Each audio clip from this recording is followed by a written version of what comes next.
The Handkerchief by Great 78.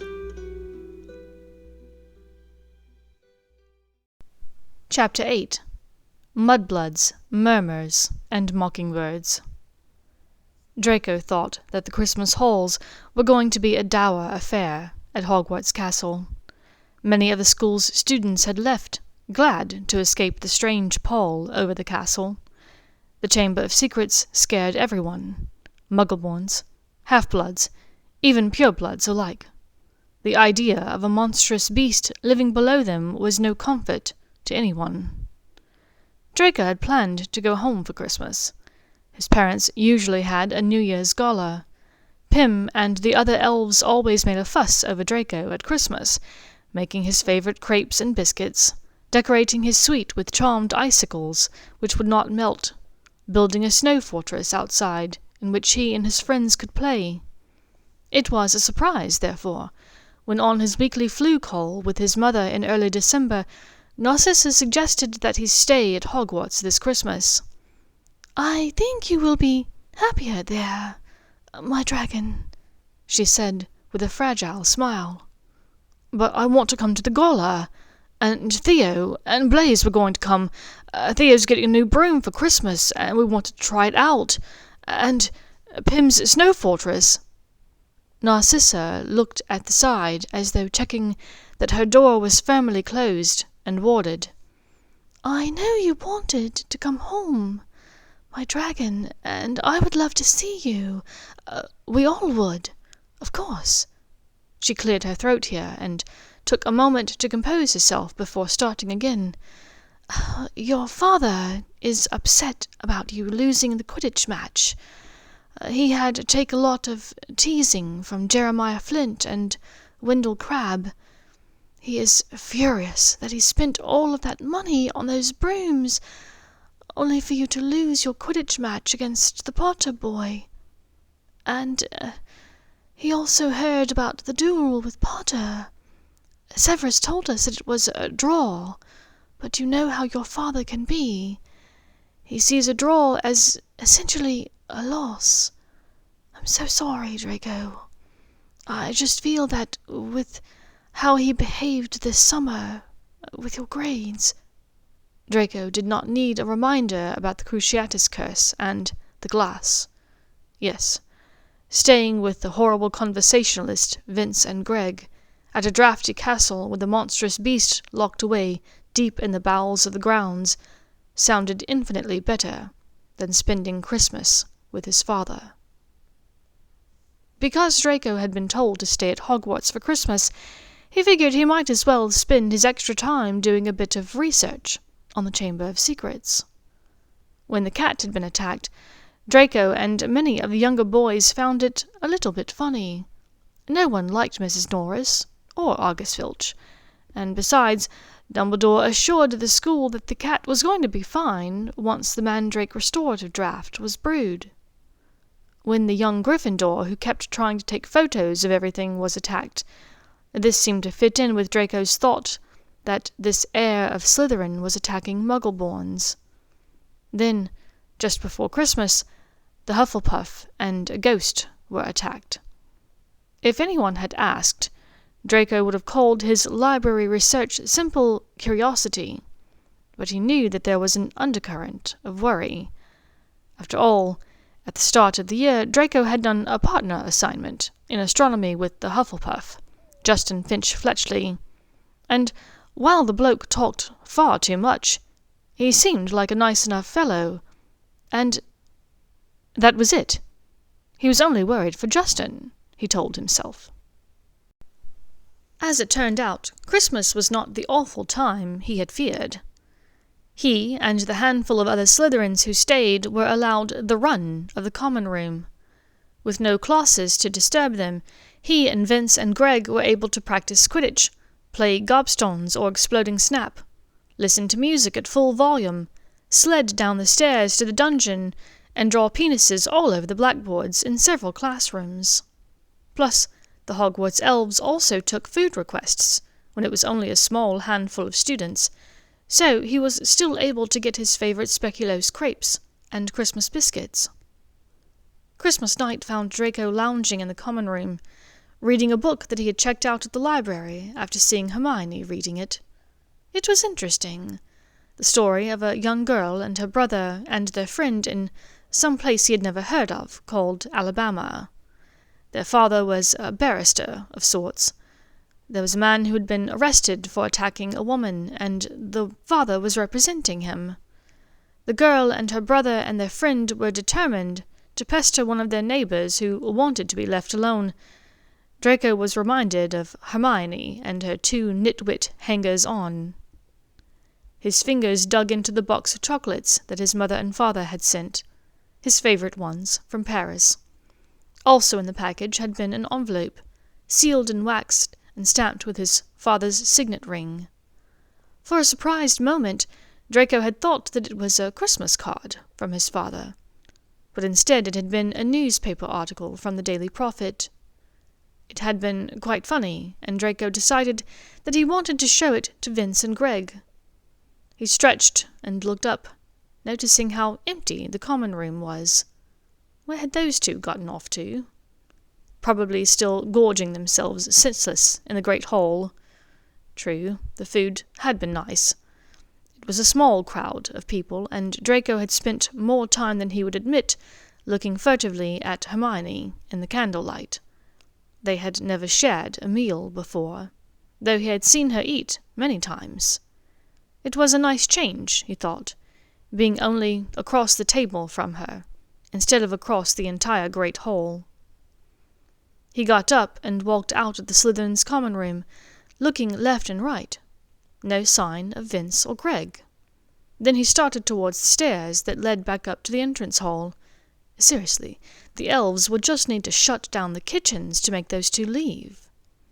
As he rounded the corner, he was surprised to see the two Slytherin boys in conversation with a Weasley. What was he doing down here? Draco drew closer. "There you are. Have you two been pigging out in the Great Hall all this time? I've been looking for you. I wanted to show you something really funny." He looked back at the Weasley wizard. "What are you doing down here, Weasley?"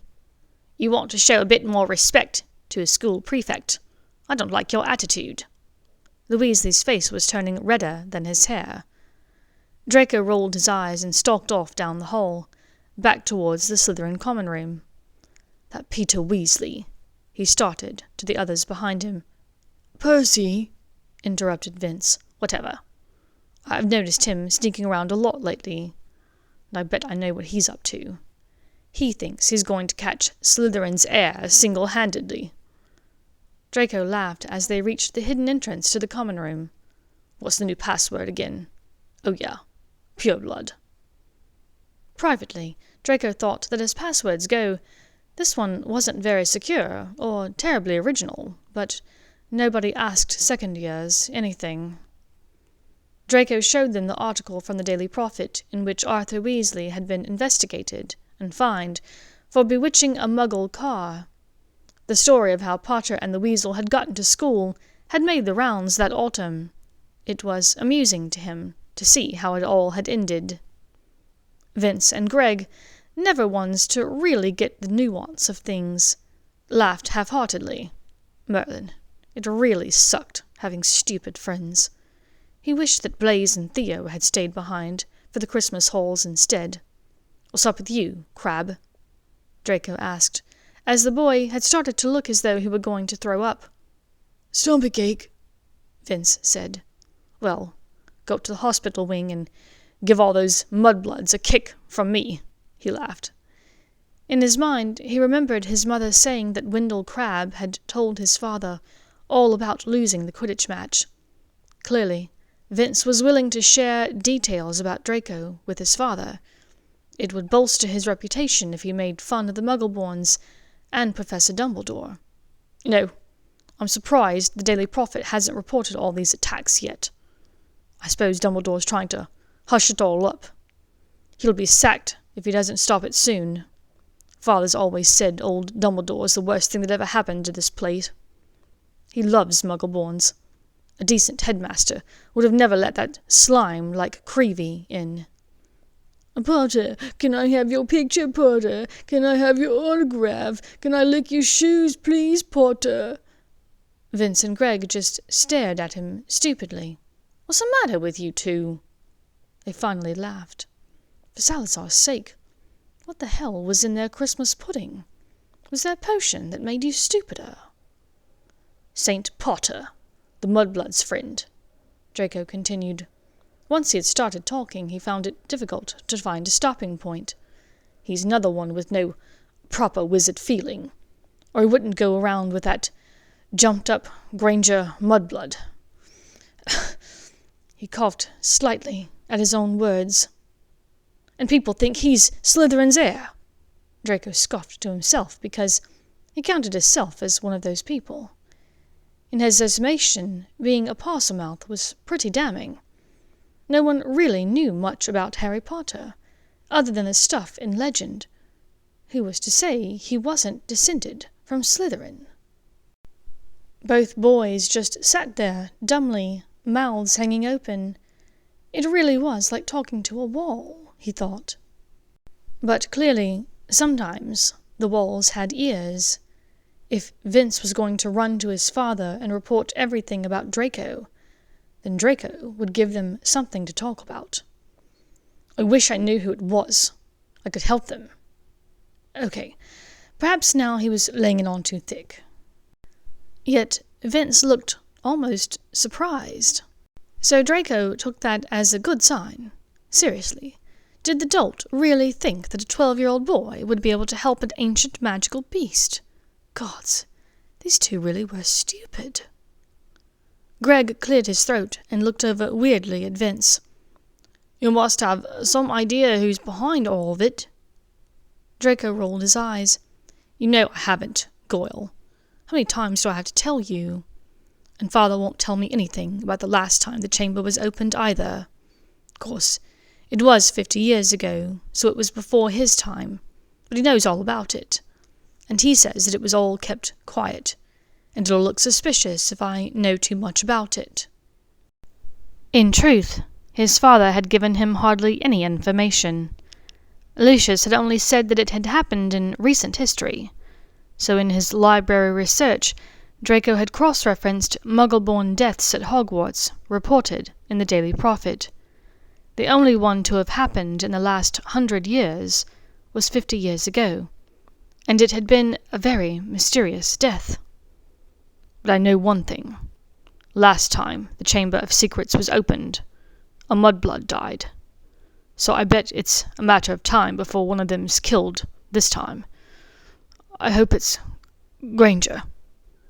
The thought turned his stomach, his Christmas dinner threatening to come back up for another visit when he'd said it.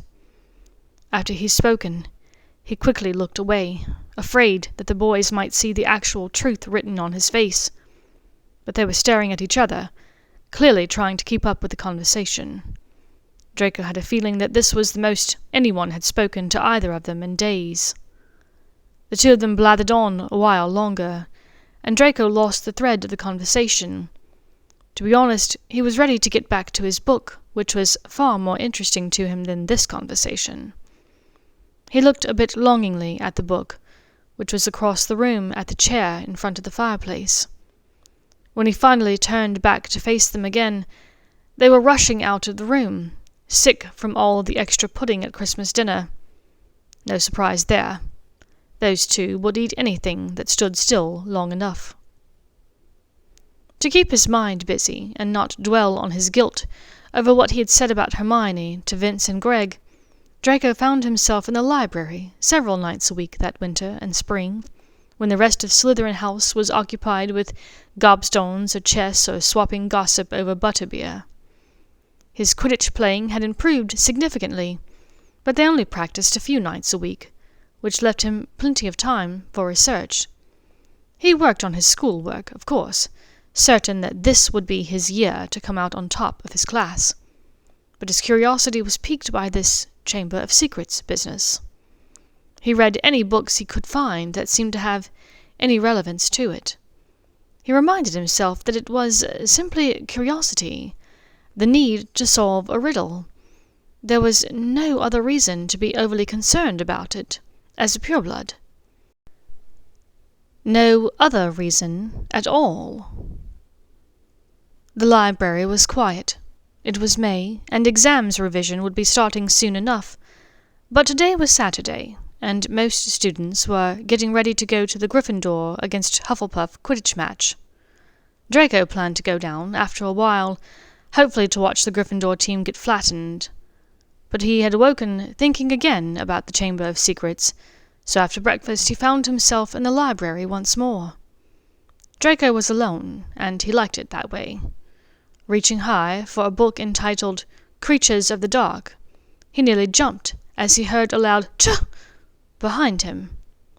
Turning quickly, he wasn't the least bit surprised to see her sentient hair swirling over her Gryffindor scarf. "Can I help you, Granger? Are you just here to try and scare the living hell out of people?" "I didn't think Slytherins got scared, Malfoy. Especially of plain old mudbloods." "With that hair, you could scare anyone, Granger," he said, with an almost friendly smile. "You would know all about frightful hair, Malfoy. Your hair is glowing so much it looks radioactive." "Well, your hair... radio... what? What does that mean?" She sighed. "Never mind. Just trust me. It was a really good joke. So, what has you so interested in Creatures of the Dark? Are you hung up on the Chamber of Secrets as well?" Draco hesitated, then decided that honesty was the best policy, particularly with Hermione, particularly when they were alone, to a point. "Yes, I think it's really fascinating, you know. What kind of creature could possibly be doing all of it? I mean, it's one thing to attack a living being, but to take out a ghost," he said, scanning the pages of the first chapter entitled, "So You Believe That You Are Being Stalked by a Dark Creature." "Yes, it is very curious," she agreed. "But I doubt that you have much reason to be concerned, though, Malfoy. What with you being a pureblood and everything." Here it was. They were going to talk about it. Draco could feel a clammy sweat break out on his forehead. "Granger, about... I don't know what I was thinking, that day, last fall, on the Quidditch pitch. And the other times. I didn't mean..." Here he stopped, not sure what to say. He knew that he wanted to say he was sorry, but he was afraid that she would tell everyone in the school. He was fairly certain that he could not live that down, if all of the Slytherin students found out. "Malfoy, you look sick. Is an apology that difficult to stomach?" she asked, with a slight sneer on her face. I shouldn't have said it. I'm sorry." The words rushed out, taking them both by surprise. She stayed quiet. Traitor that it was, his mouth blustered on, unable to find a stopping point. "My father, he uses that term a lot. I think when you implied that he bought my way onto the Slytherin Quidditch team, it just popped into my head. I don't really feel that way. About you, I mean. And honestly, I'd worried that he bought those brooms for that reason as well, you know. But I also know I was the best to try out, and... never mind." He exhaled a long sigh. "It's just difficult. Slytherins talk, you know. To each other, to their parents, and the parents talk to each other too. Apparently, my losing that first Quidditch match to the Gryffindors. Let's just say my father wasn't pleased when he had to hear all about it from Marcus Flint's and Vincent Crabbe's fathers. My father expects a lot of me. He expects me to be like him." "And are you?" she asked in a quiet voice. "No! At least, I didn't mean to be. He looked up at her, saw her eyes flashing copper, and had to look away. "I don't want to be like him." He took a deep breath. It was much more difficult and simultaneously much easier to admit than he thought it would be. "That's good." The small curls that had escaped her barrette fluttered, and Draco's eyes were pulled there as though by a magnet. Draco smiled, feeling that a massive burden had been lifted from him. "It's just been a crazy year, you know? This whole chamber business, I just wish I could figure it out. What it's all about. It's the not knowing, you know?" Hermione smiled at him with mutual comprehension. He knew that if there was anyone who understood that sentiment, it would be her. "So, what kind of creature do you think this is in the chamber?" she asked. Draco smiled, thankful that she was willing to make an effort to move past the discomfort of the past several minutes. "Well, I don't think it's just an ordinary beast. After all, it is the heir of Slytherin. It would make sense that it was a snake, but where is it? Why has no one seen it or heard it?" he reasoned. "Well—" Hermione bit her lip and looked to the side, in a shifty sort of way. "What, you've seen a snake wandering the corridor, and haven't said anything?" Draco asked drolly. "No, I haven't seen anything, or heard anything, at least not myself. But I just had the thought that it could be a snake too. Harry, well, do you remember that business at the dueling club, with the snake?" He nodded his assent, afraid that opening his mouth might give away his feelings about that night. How could he forget? Professor Snape had tried to play a cruel trick on Potter, but it was nearly as big a fright to Draco, seeing a giant snake emerge from his wand that way. Then, to top it all off, the snake seemed to be rearing up and attacking. Only the fear of ridicule and of being eaten by a conjured snake kept Draco's feet on the ground and not running for the exit. Then, when Potter seemed to be talking to it, that had been especially creepy. Hermione continued, "So, Harry has been hearing things, sinister-sounding things, and no one else can hear them. He just heard it, in fact." So Draco had been right. Potter was a Parselmouth. "Are you sure he's not just mental?" Draco smiled. Enough time had passed this winter and spring that Draco didn't really suspect Potter any more of being the heir of Slytherin. If he were, he was sure that the smartest muggle-born in the school would have either been attacked or would have figured it out long ago. Hermione huffed an exasperated sigh. "I'm sure he's not mental. So, yes, a snake would make sense, but how? He said the first time he heard it, he was in the Defense Against the Dark Arts classroom. And the second time was in the corridor where Mrs. Norris was found. And just now he was outside the Great Hall. All of those places are far apart, or at different levels of the castle. How could a snake be moving around like that and no one see it? Even if it were invisible, someone would bump into it. It's almost as though it's living in the walls of the castle." Draco shuffled through his stacks of books, finding a slim journal entitled Daily Prophet Excerpts, 1943. What if it's not in the walls? "Look at this. I did a referencing charm for news articles about unusual muggle-born deaths over the years at Hogwarts. There were a few during tournaments and some others during Quidditch matches. Then there were a couple of duels gone awry, but this one stuck out to me. Turns out there was a girl killed in the school in 1943. She was muggle-born, and it was the only death that year. There weren't many details.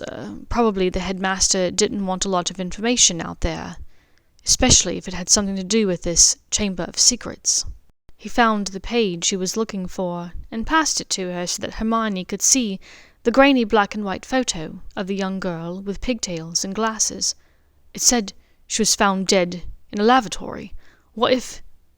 In his excitement, he had absent-mindedly scratched the word "pipes" on the corner of the page in front of him, the book that discussed the most likely creature suspect. He tore the part of the page that described the creature out of the book, and with a knowing smirk, turned it so that she could see it, brandishing it like a trophy. "Malfoy, You can't go around destroying school property." Hermione was so focused on the scandalous act of desecration that she spared barely a glance at the book's page that he held aloft. "Never mind that. Reparo!" He showed her the ripped book.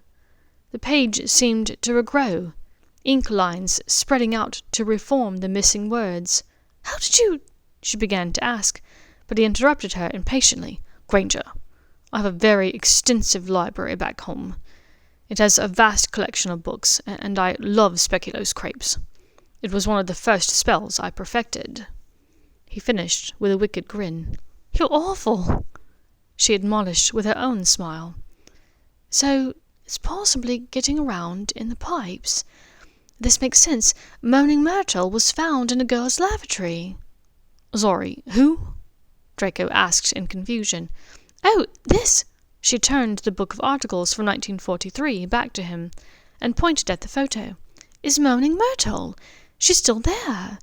In fact, I should go speak with her now.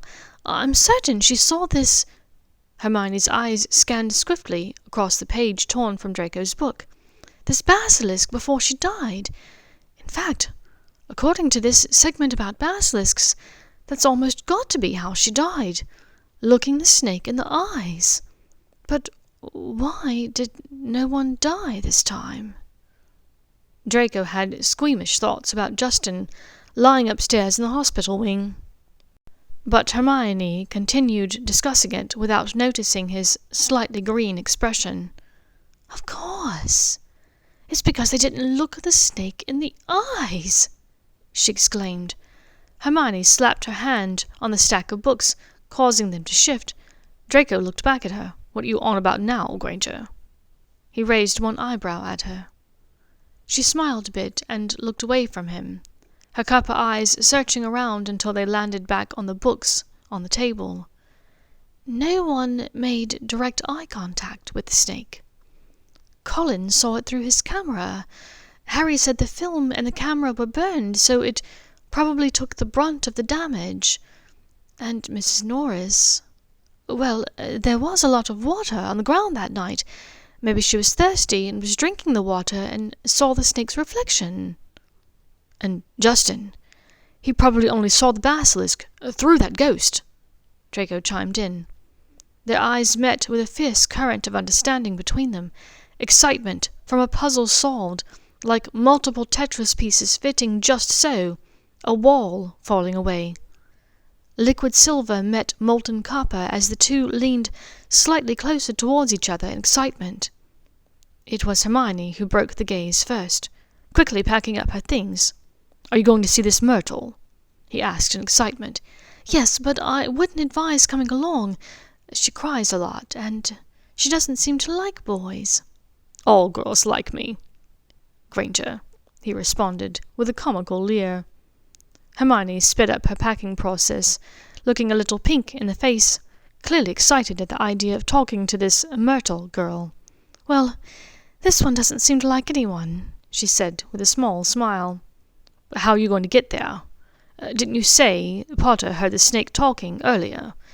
What if it's roaming around looking for—" The habit of speaking to his Slytherin friends caught him to nearly slip up into his new vernacular. "Muggle-borns to kill." "I'm sure you're not too worried about me, Malfoy. Didn't you say you hoped that I was next?" "I never—" But Draco cut himself off.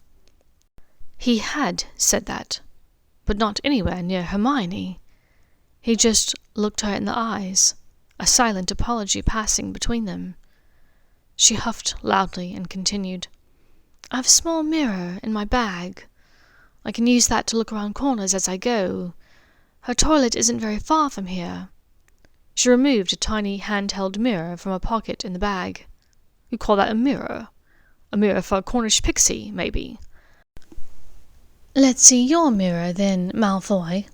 I'm sure it has to be pretty big to show you your entire head at one time."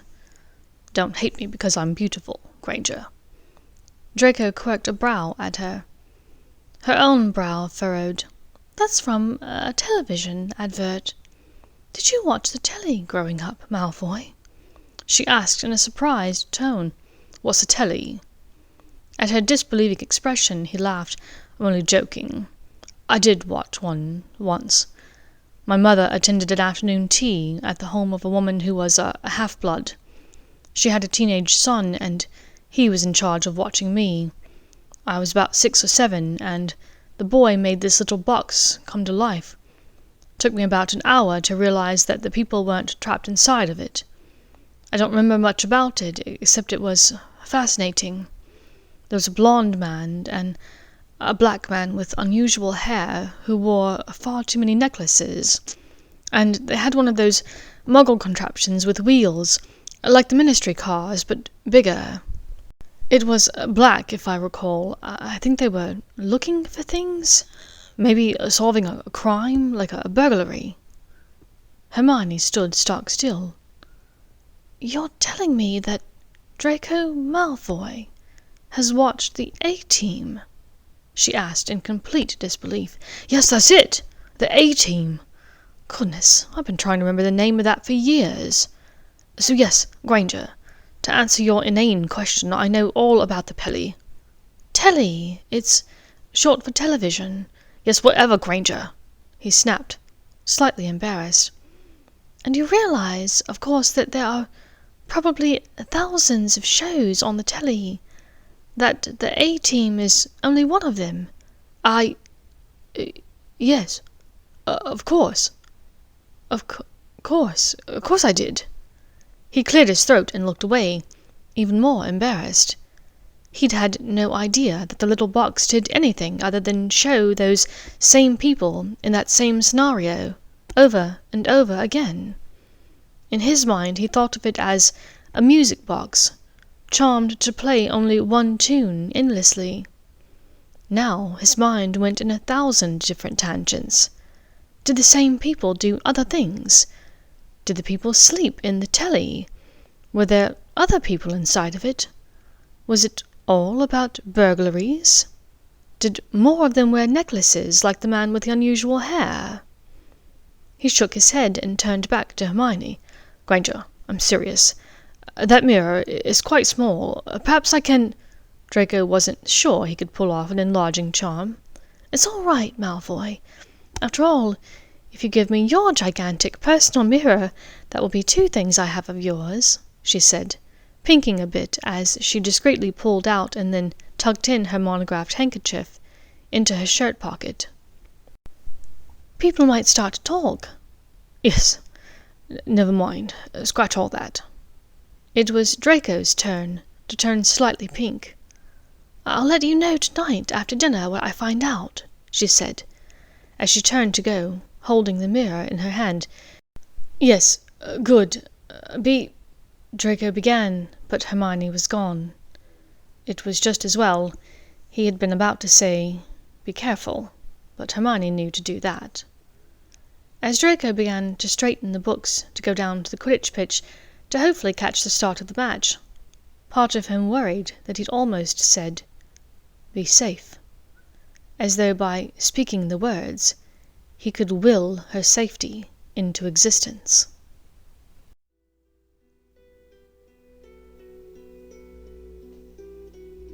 Thank you for listening to this chapter of The Handkerchief by Great78.